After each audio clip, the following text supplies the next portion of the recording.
ఈ జగన్మోహన్ రెడ్డికి అధికార ప్రతినిధిగా ఇంకెవరు దొరకలా. ఈ డాలర్ శ్యామల ఒకటే దొరికినట్టుంది. ఆమె కళ్ళు ఈ మధ్య సరిగ్గా కనపట్లేదు అనుకుంటా.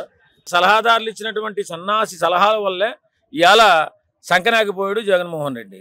మరి ఈమెకి కనిపించట్లేదంటే ఈమె ఎతికేది ఎక్కడ? పబ్బుల్లో క్లబ్బుల్లో ఎతుకుతుందా?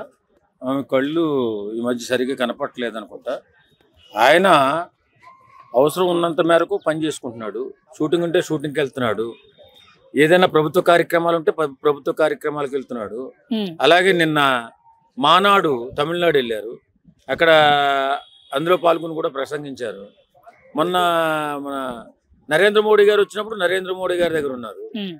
మరి ఈమెకి కనిపించట్లేదంటే ఈమె ఎతికేది ఎక్కడ? పబ్బుల్లో క్లబ్బుల్లో ఎతుకుతుందా? మరి అక్కడ ఆయన ఉన్నాడుగా. సేవా కార్యక్రమాలు చేసే దగ్గర ఎక్కడైనా పవన్ కళ్యాణ్ గారు కనపడతారు. లేదా ఏదన్నా మంచి మీటింగ్ ఉంటే అందులో కనపడతారు. పబ్బుల్లో క్లబ్బుల్లో ఎతికితే ఎలా కనపడతారు?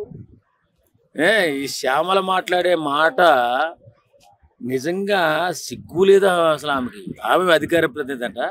ఈ జగన్మోహన్ రెడ్డికి అధికార ప్రతినిధిగా ఇంకెవరు దొరకలా. ఈ డాలర్ శ్యామల ఒకటే దొరికినట్టుంది. ఇలాంటి తుచ్చ రాజకీయ నాయకులు మాట్లాడే మాటకి పెద్ద విలువ ఇవ్వాల్సిన అవసరం లేదండి. అంటే పవన్ కళ్యాణ్ గారు కనిపించడం లేదు అనడంతో పాటు పిఠాపురం పీఠాధిపతి ఆయన ఎక్కడున్నాడు, కబుర్లు చెప్తున్నాడు తప్పితే మాటల్లో ఏం చేతల్లో ఏం చూపించట్లేదు, పరిపాలన ఎలా జరుగుతుందో తెలియట్లేదు అన్నట్టు వ్యంగ్యంగా మాట్లాడుతున్నారు. మీరేమంటారు పిఠాపురం పీఠాధిపతి అన్నందుకు? కాదు, ఏం చూపించాలంట శ్యామలకి? ఆయన ఏం చూపిస్తాడు? మల్నాటి వాళ్ళ దగ్గరికి వస్తే ఏమైనా చూపించవచ్చు. కానీ నిజంగా ఇలాంటి పనికిమాలిన మాటలు మాట్లాడకూడదు. ఆయన అభివృద్ధి పిఠాపురాణం కాకుండా రాష్ట్ర వ్యాప్తంగా అభివృద్ధి చేసుకుంటూ వెళ్తున్నాడు. ఆయన బ్రహ్మాండంగా అభివృద్ధి చేస్తున్నారని చెప్పేసి మన దేశంలోనే చాలామంది ఇలాంటి డిప్యూటీ సీఎం లాంటి వ్యక్తి మనకు కూడా ఉంటే బాగుందని చెప్పి ఆశపడుతున్నారు. అలాంటి వ్యక్తిని మాట్లాడుతూ ఇలా తేలిగ్గా మాట్లాడుతుంది డిప్యూటీ సీఎం కనపడలేదని. ఎక్కడ కనపడాలంట చెప్పండి? ఎక్కడ కనపడాలా? పబ్లికో డబ్బు దీనికి వెళ్తుంది, అదే వేదిక మీద హిందూపురంలో ఆ సభలో వైఎస్ఆర్సీపీ సభలో ముఖ్యంగా బాలకృష్ణ ఎమ్మెల్యే అయితే ఏంటి, అవ్వకపోతే ఏంటి, ఆయన వల్ల పెద్ద ప్రయోజనం ఏముంది, 3 సార్లు ఎమ్మెల్యేగా గెలిచాడు, ఏం చేశాడు అని చెప్పి మాట్లాడుతున్నారు. మీరేమంటారు దాని గురించి? ఇప్పుడు బాలకృష్ణ గారినైనా పవన్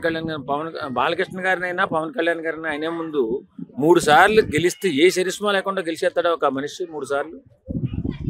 మరి జగన్మోహన్ రెడ్డి ఎందుకు గెలవలేదు రెండోసారి ముఖ్యమంత్రిగా? ఇప్పుడు జగన్మోహన్ రెడ్డి లాగా ఇవాళ ఖాళీకి కూర్చోాలా పవన్ కళ్యాణ్ గారు?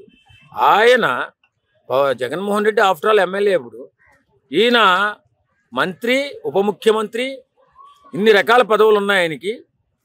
మరి రాష్ట్రం మొత్తం తిరిగి మన అభివృద్ధి చేసుకోవాలి కదా. వీళ్ళకి కళ్ళు మూసుకుపోయి కబ్బుల్లో తిరిగేటటువంటి వీళ్ళకి ఎలా తెలుస్తుంది పవన్ కళ్యాణ్ ఎక్కడ ఉన్నాడు అనేది?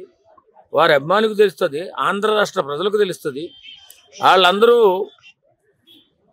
పవన్ కళ్యాణ్ ఈ రాష్ట్రానికి ఉండడం ఎంతో సంతోషం. పిఠాపురం ప్రజలైతే చాలా ఆనందంగా ఉన్నారు. ఒక మాటలో యాంకర్ శ్యామల గారు డిప్యూటీ సీఎం కనిపించట్లేదు అన్న దాని మీద మీ స్పందన ఏంటి? ఆవిడ మాట్లాడే మాటలకే కనీసం అర్థం ఉందనంటారా? అర్థం లేని వాళ్ళే కదా ఎక్కువగా. ఇప్పుడు అర్థం లేని వాళ్ళు, అర్థం తెలియని వాళ్ళని కదా అధికార ప్రతినిధులుగా పెట్టుకున్నాడు. లేకపోతే ఇవాళ 11 సీట్లకు ఎందుకు పడిపోతాడు? అధికార ప్రతినిధులు కానీ లేకపోతే మన ఏమంటారు సలహాదారులు కానీ. ఈ సలహాదారులు ఇచ్చినటువంటి సన్నాసి సలహాల వల్లే ఇవాళ సంకనాగిపోయాడు జగన్మోహన్ రెడ్డి.